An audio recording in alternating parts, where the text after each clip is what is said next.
Broiler chicken के बारे में पूछे जाने वाले बहुत सारे क्वेश्चंस। क्या ब्रायलर चिकन हलाल है या हराम है? ब्रायलर चिकन खाना चाहिए या नहीं खाना चाहिए? ब्रायलर चिकन को कौन सी फीड दी जाती है? इसकी अफजाइश किस तरह से की जाती है? इसके साथ कौन कौन सी बीमारियां लाहिक होने का अंदेशा होता है? या जो ब्रायलर चिकन मर जाता है, वेस्ट हो जाता है, उसका ये लोग फार्म वाले क्या करते हैं? ये सारी इन्फॉर्मेशन इस वीडियो में हम आपको देने जा रहे हैं। और एक नई रिसर्च, जदीद रिसर्च 2025 में होने वाली, वो भी आपके साथ हम डिस्कस करेंगे कि जदीद रिसर्च के मुताबिक कौन कौन से ममालिक में जो है ब्रायलर चिकन खाया जा रहा है, और ये जो डिबेट है किन किन ममालिक में बहुत ज़्यादा ज़ेर बहस होती है। हमारे साथ जुड़े रहिए, इस वीडियो को आप मुकम्मल देखें, इंशाअल्लाह आपके नॉलेज में बहुत ज़्यादा इजाफा होगा। अगर आप हमारे साथ बात करना चाहते हैं, कमेंट सेक्शन में मैसेज कर सकते हैं या नीचे दिए गए नंबर पे फ़ोन कॉल करके आप अपने मसले के बारे में हमें आगाह कर सकते हैं। अस्सलाम वालेकुम, अतीकुर रहमान शेख आपकी खिदमत में हाजिर हूँ। उम्मीद करता हूँ आप सब खैरियत से होंगे। ब्रायलर चिकन या देसी चिकन, इन दोनों में क्या फ़र्क है? सबसे पहले हम आपको ये बता देते हैं ताकि आपको ये बात समझने में आसानी हो कि आया ब्रायलर चिकन में क्या फ़र्क है, इसके बारे में क्यों इतनी मिथ पाई जाती है, ये हलाल हराम की जो डिबेट है ये क्यों इतनी हमारे इंडो पाक में हो रही है। देखें, जो ब्रायलर चिकन है ये क्योंकि लोगों ने एक कमाई का ज़रिया बनाया हुआ है, इससे लोग जो है फाइनेंशियली तौर पे स्ट्रॉन्ग होते हैं। ये हमारे इंडो पाक में बहुत ही ज़्यादा एक रिचेस्ट लोगों का एक बिज़नेस है। ये एक बिज़नेस सोर्स के तौर पे लोग इसको लेते हैं और इससे बहुत ज़्यादा लोग कमाई करते हैं। अब यहाँ पे कॉमन सेंस की बात है, ये जो आप लोगों के माइंड में या अक्सर लोगों के माइंड में एक क्वेश्चन चल रहा होता है कि ये एक ब्रीड वाला बर्ड है, ये 35 से 40 दिन के अंदर ये तैयार होने वाला एक बर्ड है, ये ऐसा क्यों है? जबकि दूसरी साइड पे जो देसी मुर्ग है या देसी चिकन है उसको तैयार होने में 2 से 2.5 माह का टाइम दरकार होता है। ये इतनी जल्दी इसकी अफजाइश क्यों हो जाती है? देखें, जो हमारा देसी चिकन है वो ख़ास तौर पे क्योंकि 110% ऑर्गेनिकली उसकी अफजाइश होती है, और उसकी अफजाइश जो है वो आपके खुले मैदान में, चटियल मैदानों में या आपके ऐसे मोहल्लों में या घरों में भी जो लोग इसकी अफजाइश करते हैं वो एक खुली जगह में अपनी छतों में या ग्राउंड में इसकी अफजाइश होती है, और ऑर्गेनिक चीज़ें खा के इसकी अफजाइश होती है। ये एक अलग बहस है कि ये चलते फिरते क्या क्या खाते हैं, आगे चल के हम आपको उसके ऊपर भी थोड़ी सी आपके साथ डिस्कस करेंगे। अब जो ब्रायलर चिकन है उसके मुकाबले में, क्योंकि ये एक फाइनेंस का एक सोर्स है, लोग इसको बिज़नेस के तौर पे लेते हैं, कारोबार के तौर पे लेते हैं। अब इसकी अफजाइश अगर बहुत देर बाद होगी या देर पा इसकी अफजाइश होगी तो जाहिर सी बात है जो लोग इसका कारोबार करते हैं उनको बहुत ज़्यादा लॉस होगा, बहुत ज़्यादा वो खसारे में जाएंगे, नुकसान में जाएंगे, उनको किसी किस्म का फ़ायदा नहीं होगा। इसलिए थोड़ा सा अगर सेंस को यूज़ किया जाए तो इसकी अफजाइश को थोड़ा फास्ट करते हैं ताकि उनके जो हैं वो एक सोर्स ऑफ इनकम में इजाफा हो सके। और यही वजह है कि वो कुछ ऐसी अद्वियात इनको इस्तेमाल करवाते हैं, कुछ ऐसे इंजेक्शंस इंजेक्ट किए जाते हैं, या कुछ ऐसी नॉन ऑर्गेनिक फूड्स इनको दी जाती हैं जिनको इस्तेमाल करवाने से इनकी अफजाइश जो है, जहाँ पे 2-2.5 महीने दरकार होते हैं वहाँ पे इनकी अफजाइश 35 से 40 दिन के अंदर ही इनकी अफजाइश हो जाती है, और ये 2 से 2.5 किलो तक इनका वेट गेन हो जाता है। इसलिए मार्केट में ये बाआसानी अवेलेबल होते हैं और हम तक इसकी जो है वो रसाई होती है और हम लोग इसको खाते हैं। अब क्योंकि ये एक बिज़नेस का सोर्स है, अब इसकी अफजाइश क्योंकि 35 से 40 दिन में ये फार्मासिस्ट जो लोग हैं, फार्म वाले लोग हैं, उन्होंने करनी होती है। अब सवाल ये पैदा होता है कि जो चीज़ें वो इनको इस्तेमाल कराते हैं उनके अंदर ये जो बहुत बड़ी माशरे में मिथ पाई जाती है कि इनको हराम चीज़ें इस्तेमाल करवाई जाती हैं, इसलिए इसके साथ बहुत ज़्यादा बीमारियां लगती हैं, ये इसका गोश्त नहीं खाना चाहिए। और दूसरी तरफ जो लोग बातें कर रहे होते हैं वही लोग इसका बहुत ज़्यादा इस्तेमाल भी करते दिखाई देते हैं अपने फंक्शंस में, अपनी पार्टीज़ में, जहाँ भी वो मदऊ हों वहाँ भी वो उसके ऊपर हाथ साफ करते हुए दिखाई देते हैं।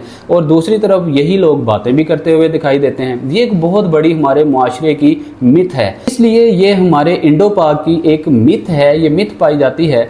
आपको थोड़ी सी हाउ नाउ होनी चाहिए, आपको इसके बारे में थोड़ी स्पेसिफिकेशंस इकट्ठी करनी चाहिए, डिटेल लेनी चाहिए, आपको इसकी प्रॉपर थ्योरी के बारे में आपको स्टडी करनी चाहिए कि लोग इनको कौन सी ऐसी ब्रीड देते हैं, कौन सी ऐसी खुराक देते हैं जिससे हमारे माइंड में ये क्वेश्चन आता है कि ये हलाल है या हराम है। देखें, जबकि इन्होंने 35 से 40 दिन में इसकी अफजाइश करनी होती है, ये सबसे पहले जब चूज़ा 2 या 5 दिन का हो जाता है या 10 दिन तक चूज़े को ये मकई देते हैं, जौ देते हैं, इसके साथ सोयाबीन देते हैं जो कि नॉन ऑर्गेनिक ज़रूर होता है, लेकिन ये आपके घी से जो एक परत इसकी उतरती है, घी का जब घी तैयार होता है उसके बाद एक परत उतरती है जो कि जालीनुमा होती है, उसको हम सोयाबीन कहते हैं। वो सोयाबीन जो होता है वो इस चूज़े की अफजाइश को, जो कि अभी 2 से 10 दिन के अंदर अंदर होता है, इसको ये चीज़ें दी जाती हैं।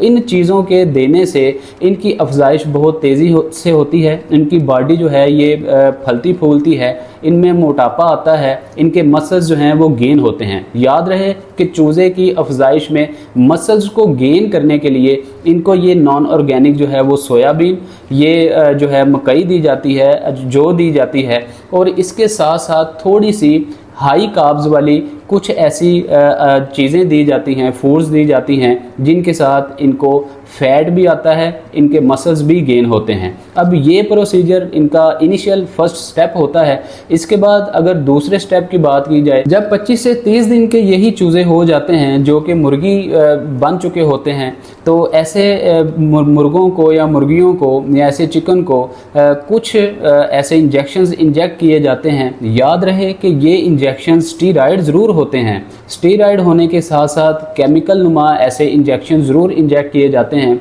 लेकिन याद रहे इसके अंदर कोई भी ऐसा सिम्टम नहीं पाया जाता, कोई भी ऐसा इसके अंदर अज्जा नहीं शामिल होते जो कि मुर्गे के गोश्त को हराम में कन्वर्ट करे।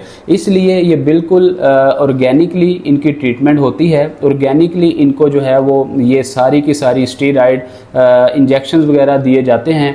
ये इसकी अगर थोड़ा सा आप डिटेल में जाएं तो ये जितने भी इनकी इंजेक्शन इनको दिए जाते हैं या इनको जितनी भी डोज दी जाती है, ये सारी की सारी वैक्सीनेशन जो इनकी होती है, ये जितने भी ह्यूमंस हैं, जितने भी लोग हैं, जो इंसान हैं, इंसान भी बिल्कुल इसी तरह से जब बच्चा पैदा होता है, दुनिया में आता है, उसको जो है हिफाजती टीके लगते हैं, उसको हिफाजती इंजेक्शन लगते हैं, उसके बाद उसको पोलियो के कतरे भी पिलाए जाते हैं। उसके बाद जैसे जैसे उसकी एज फैक्टर आता है, उसको इस तरह की वैक्सीनेशन जो है वो उसका वक्त के साथ साथ प्रोसीजर के मुताबिक उसको वैक्सीनेशन होती है, उसको भी इंजेक्शन इसी तरह से स्टीरॉयड दिए जाते हैं। तो ये कॉमन सेंस की बात है कि वो भी चूज़े जब दुनिया में आते हैं, अंडों से निकलते हैं, उनकी अफजाइश के लिए, उनकी नशोनुमा के लिए भी इस तरह की ब्रीड, इस तरह की कुछ खुराक, इस तरह की कुछ वैक्सीनेशन उनको करना बहुत ज़रूरी होता है। अगर ये सारी वैक्सीनेशन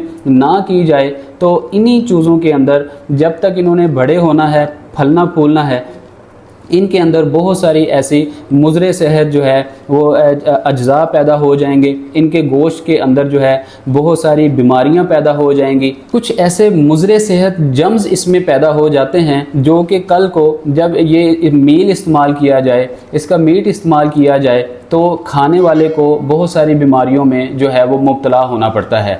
अब इसका थोड़ा सा हम डिटेल में डिस्कस करते हैं कि क्या इसको इस्तेमाल करने का तरीका क्या होना चाहिए। देखें, सबसे पहले तो बात यह है कि जब भी आप किसी चीज़ की ज़्यादती करेंगे, जब भी किसी चीज़ को आप ज़रूरत से ज़्यादा इस्तेमाल करेंगे, ख्वाह वो आपका मटन हो, ख्वाह वो बीफ हो, ख्वाह वो मछली का गोश्त हो, या वो ये मीट हो, या सफ़ेद चिकन जिसको कहते हैं, चिकन के गोश्त को हम सफ़ेद मीट कहते हैं, या वो चिकन हो, ब्रायलर हो या देसी चिकन हो, कोई भी चीज़ हो, ख्वाह वो दाल हो या चावल हो, कोई भी आपका सोर्स ऑफ फूड हो, अगर आप उसकी ज़्यादती करेंगे तो बिलाशुबा आपको उसके साइड इफ़ेक्ट जो हैं वो उनका सामना करना पड़ेगा। उसके साइड इफ़ेक्ट आपकी बॉडी पे ज़रूर आएंगे, आपको कुछ ना कुछ जो है वो डिज़ीज़ होगी, आप बीमार भी होंगे। लेकिन जब आप एतदाल के साथ कोई चीज़ इस्तेमाल करेंगे, जब आप म्याना रवि के साथ कोई भी चीज़ इस्तेमाल करेंगे, अपनी सेहत को मद्देनज़र रखते हुए कोई चीज़ इस्तेमाल करेंगे, तो बिलाशुबा आपको उसके कोई साइड इफ़ेक्ट नहीं होंगे, आपके लिए कोई चीज़ मुज़र सेहत नहीं होगी। मसला यहाँ पे होता है कि जो लोग चिकन का इस्तेमाल करते हैं वो फिर चिकन का ही इस्तेमाल करते जाते हैं। जो लोग मटन का इस्तेमाल करते हैं तो वो मटन बहुत ज़्यादा इस्तेमाल करते हैं। इवन जो लोग जिस चीज़ को ज़्यादा पसंद करते हैं, लाइक करते हैं, उस चीज़ का बहुत ज़्यादा इस्तेमाल करते हैं, अपनी फूड में उसका बहुत ज़्यादा इंटेक करते हैं। ये एक जो है रॉन्ग प्रैक्टिस है। आप हमेशा से जब मीट खाएं, वाइट मीट खाएं या आप देसी चिकन खाएं तो आप एतदाल के साथ खाएं। अगर आप एक हफ्ते का, एक वीक का आप अपना शेड्यूल बनाएंगे तो उसमें आप ग्रीन लीफी वेजिटेबल्स का भी इंटेक करें, आप दालों का भी इंटेक करें, एक दो दिन जो है वो चावल का भी इस्तेमाल करें, देन आप एक आध दिन जो है अगर आप चिकन का रखेंगे तो बिलाशुबा आपको इसके कोई साइड इफ़ेक्ट नहीं होंगे। बल्कि याद रहे चिकन के अंदर बहुत ज़्यादा मिकदार में प्रोटीन्स पाई जाती हैं। ये जो प्रोटीन्स हैं ये आपकी बॉडी के लिए एक बेस्ट सोर्स है आपको सेहतमंद तवाना रखने के लिए। तो ये एक बेस्ट सोर्स है प्रोटीन का। प्रोटीन इससे बहुत ज़्यादा हासिल होती हैं। इसके गोश्त के अंदर फास्फोरस बहुत ज़्यादा मिकदार में पाया जाता है, फुलाद बहुत ज़्यादा मिकदार में पाया जाता है। बस प्रॉब्लम ये है जब आप इसको बहुत ज़्यादा इस्तेमाल करेंगे आपकी प्रोटीन लेवल में बहुत ज़्यादा इजाफा होगा, आपके फुलाद में, आपके फास्फोरस में बहुत ज़्यादा इजाफा होगा। अब जिन लोगों को शुगर है, जिन लोगों को कैंसर की डिजीज़ हैं, जिन लोगों को हेपेटाइटिस सी और बी की डिजीज़ हैं, या जिन लोगों को हाई ब्लड प्रेशर के इश्यूज़ हैं, ऐसे लोग जब ये चिकन को ज़्यादा यूज़ करेंगे तो डेफिनेटली इसके अंदर जो चीज़ें पाई जाती हैं वो उनके अंदर उसकी जो है वो कैपेसिटी बढ़ जाएगी और डेफिनेटली इन क्रोनिक डिजीज़ वाले पेशेंट को इसका साइड इफ़ेक्ट होगा। और यही लोग मुआशरे के अंदर बातें करते हुए दिखाई देते हैं कि देखें जी मुझे ये मसला था, ये मैंने खाया तो इस मसले के अंदर इजाफा हो गया। हालांकि देखा जाए उनको थोड़ा सा अगर उनका फिज़िकल एनालिसिस किया जाए, उनसे कन्वर्सेशन की जाए तो पता ये चलेगा कि उन्होंने इसका इंटेक ज़रूरत से ज़्यादा किया या डॉक्टर ने इनको मना किया था, उसके बावजूद इन्होंने इसका इंटेक किया और इनको साइड इफ़ेक्ट देखना पड़े। इसलिए सबसे पहले आप अपनी तबीयत को देखें, मिजाज को देखें, अपना एक मेडिकल टेस्ट लाजमी तौर पे करवाएं जिसमें आपको पता चलेगा कि आपने कौन सी चीज़ें खानी हैं, कौन सी चीज़ें आपने अपने जो है वो मील प्लान में कम करनी है। अपनी डाइट को आप परफेक्ट करेंगे तो आपको इसमें कोई मसला नहीं होगा। अब इसमें बात कर लेते हैं कि क्या इसका गोश्त खाना हराम है, नाजायज़ है या हलाल है। ये जो एक बहुत ज़्यादा मिथ पाई जाती है, इसके ऊपर आपसे थोड़ा सा अगर बात की जाए तो देखें ये बिलाशुबा ये हलाल है। एक हलाल सोर्स से ये जो मीट है, वाइट मीट, ये तैयार किया जाता है। इसके सारे के सारे प्रोसीजर में नॉन ऑर्गेनिक कोई भी ऐसी चीज़ नहीं है जो कि मुज़र सेहत हो। ये 110% ऑर्गेनिक तरीके से तैयार किया जाता है। हाँ, थोड़ा सा ये ज़रूर है जब ये चिकन मार्केट में पहुंचाया जाता है, मार्केट में इसकी सप्लाई की जाती है तो एक रात पहले, लाइक आज अगर किसी ने ऑर्डर लिया, कल जो फार्म वाला है उसने कल इसकी डिलीवरी देनी है तो आज रात को वो इसको एक इंजेक्शन इंजेक्ट करते हैं। उस इंजेक्शन से इनकी जो विल पावर है, इनकी जो कुव्वत मुदाफ़त है, उसमें बहुत ज़्यादा तेज़ी से इजाफा होता है। इनके मसल्स बहुत ज़्यादा गेन होते हैं, इनका वेट जो है वो भी गेन होता है और चिकन के अंदर बहुत ज़्यादा चुस्ती आती है, इनकी सुस्ती ख़त्म होती है। वो सिर्फ़ और सिर्फ इसलिए किया जाता है, ये अपनी एक कॉमन सेंस है, अपनी एक सोचने की सलाहियत है। ये जस्ट इसलिए किया जाता है कि जब इसने सफ़र करना है, चिकन ने मुख्तलिफ सोर्स के साथ, जो ट्रैवलिंग सोर्स होते हैं, मुख्तलिफ जो हैं वो ट्रक के अंदर लोड करके बहुत सारे चिकन, क्योंकि इसकी बहुत ज़्यादा जो है वो सप्लाई होती है, ज़्यादा तादाद में, कई हज़ार के हिसाब से इसको उन्होंने मूव करना होता है। मुख्तलिफ शहरों में, मुख्तलिफ इलाकों में, मुख्तलिफ देही इलाकों में, दूर दराज इलाकों में इसको उन्होंने सप्लाई करना होता है। इसलिए वो जो इंजेक्शन है इनको विल पावर इनकी गेन करता है। जब विल पावर इनकी गेन होती है तो रास्ते में होने वाले जो साइड इफ़ेक्ट हैं, कोई चोट है या इनको कोई झटके लगते हैं रास्ते में, उनको जो है वो बर्दाश्त करने की इनके अंदर अहलियत पैदा हो जाती है, इसलिए वो इंजेक्शन इंजेक्ट किया जाता है। और लोग इसके बारे में एक बहुत ज़्यादा जो है वो सोचते हुए दिखाई देते हैं कि इनको इंजेक्शन इंजेक्ट करके हमारे तक सप्लाई किया जाता है ताकि इनका गोश्त जो है वो ज़्यादा हो या इनका वज़न ज़्यादा हो और इनकी कमाई जो है वो ज़्यादा हो। ऐसी कोई बात नहीं है, जस्ट इनके जो है वो विल पावर को गेन करने के लिए, क्योंकि इन्होंने ट्रैवलिंग करनी होती है, इसलिए ये इंजेक्शंस इंजेक्ट किए जाते हैं। लिहाजा आज के बाद आपकी जो है थिंकिंग पॉजिटिव होनी चाहिए। जो फार्म वाले हजरात हैं, जो फार्मासिस्ट हैं, ये हमारे लिए बहुत ज़्यादा स्ट्रगल करते हैं, मेहनत करते हैं और हम तक जो है एक पावरफुल और बेनिफिशियल एक मीट जो है हमारे तक पहुंचाने का एक ज़रिया बनते हैं। अगर इसको छोटी सी मिसाल दे के आपको समझाया जाए, फॉर एग्ज़ाम्पल जितनी भी हमारी ग्रीन लीफी वेजिटेबल्स हैं या बहुत सारे हमारे ऐसे फल हैं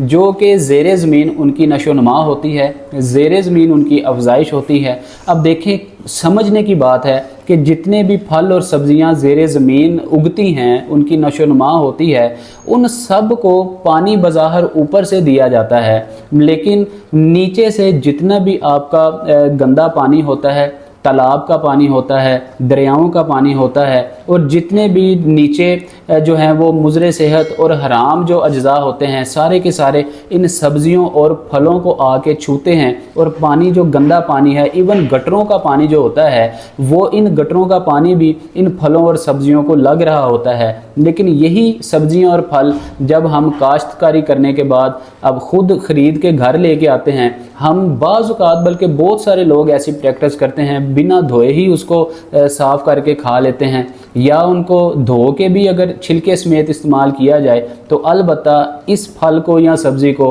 वो जो इस तरह की चीज़ें हैं जो कि हराम भी हैं, जो कि गंदी भी हैं, मुज़रे सेहत भी हैं, वो साथ लगी हुई होती हैं, हम लोग वो भी इस्तेमाल करते हैं। बिल्कुल इसी तरह जो गोश्त है, इसके साथ भी कुछ मामला इसी तरह का ही है। जब इनको कोई फीड दी जाती है या इनको कोई इंजेक्शन इंजेक्ट किया जाता है तो उनके अंदर इस तरह की कोई मुज़रे सेहत चीज़ नहीं होती, जिस तरह कोई गटर का पानी हो या जिस तरह कोई तालाब का पानी हो, ऐसी कोई भी चीज़ नहीं होती। इसलिए 110% ऑर्गेनिक है। आप इसको बगैर किसी सोचे समझे या कोई माइंड में ऐसी चीज़ लाए आप इस्तेमाल कर सकते हैं। यहाँ पे एक अगर छोटी सी और मिसाल आपको दे के समझाया जाए तो एक दरख्त है, जब एक दरख्त को एक बीज हम ज़ेरे ज़मीन बोते हैं, जब एक ज़ेरे ज़मीन बीज को बोया जाता है, उसके बाद उस ज़ेरे ज़मीन बीज को बहुत सारे ऐसे कीड़े मकोड़े जो हैं वो भी उसको खाते हैं, या बहुत सारा इस तरह का जो है ज़ाइल मादा जो होता है, जो फुजला होता है, वो भी उस बीज को लगता है, गटरों का पानी भी उस बीज को लगता है, और उस बीज से एक पौधा बनता है,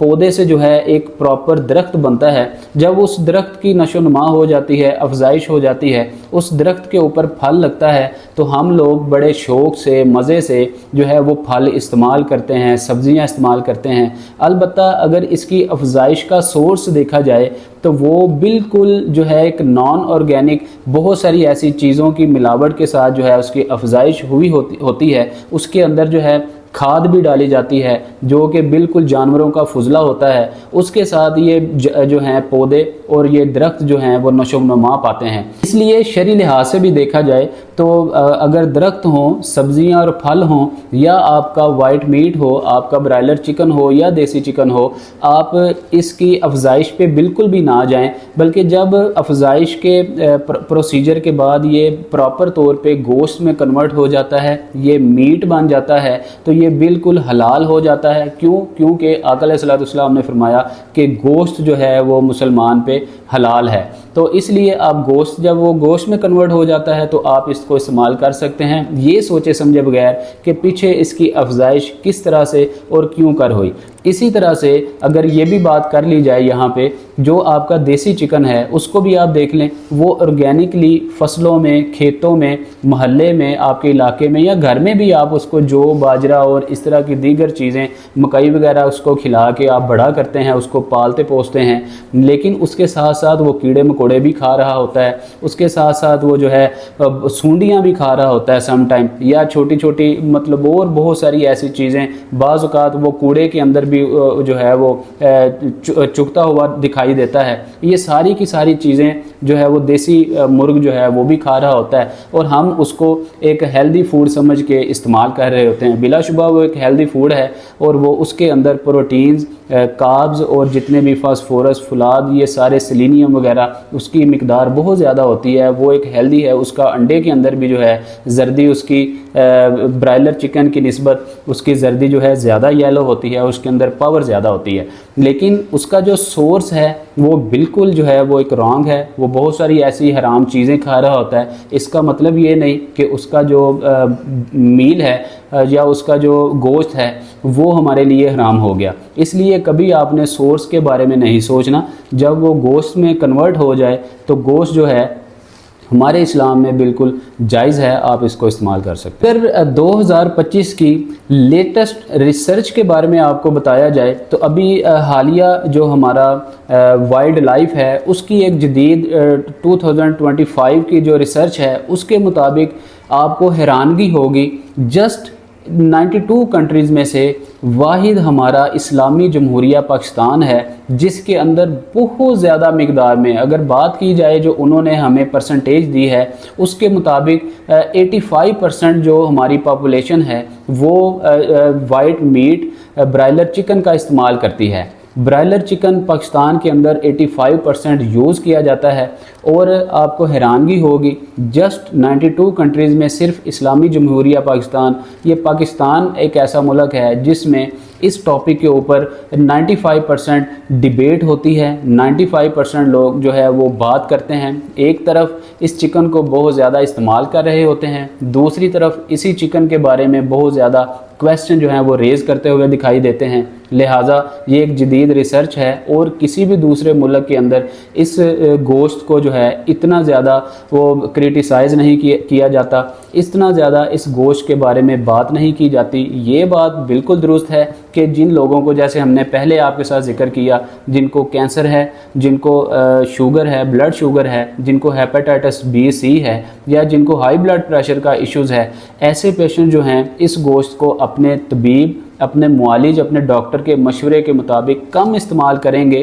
कभी कभार इसको इस्तेमाल कर सकते हैं। इसी तरह जो ख़ास तौर पे अगर फ़ीमेल की बात की जाए, लड़कियों की बात की जाए, जिनको पॉलीसिस्टिक सिंड्रोम का मसला होता है, जिनको PCOS का मसला होता है, ऐसी जो ख़वातीन हैं उनको अगर इस गोश्त के पंजों की यखनी बना के इस्तेमाल करवाई जाए तो उनको PCOS के मसले में बहुत ज़्यादा ये फ़ायदेमंद होती है, बहुत ज़्यादा ये जो है इनको सेहत के लिए, इनके लिए बेहतर होती है। इसको आप इस्तेमाल कर सकते हैं। लिहाजा हर लिहाज से ही हर तबके के लोग, बच्चे, बूढ़े, जवान इस गोश्त को इस्तेमाल करके तो अपनी सेहत को बेहतर बना सकते हैं। ये वीडियो अगर आपको पसंद आई हो, इस वीडियो को आप लाइक करें, शेयर करें, बेल आइकन को प्रेस करके सब्सक्राइब ज़रूर कर लिया करें ताकि आपके साथ एक हमारा ताल्लुक़ बन सके और नेक्स्ट आने वाली वीडियो का नोटिफिकेशन सबसे पहले आपको मिल सके। अपना बहुत सारा ख्याल रखें। हमें दीजिए इजाज़त। अस्सलाम वालेकुम रहमतुल्लाह।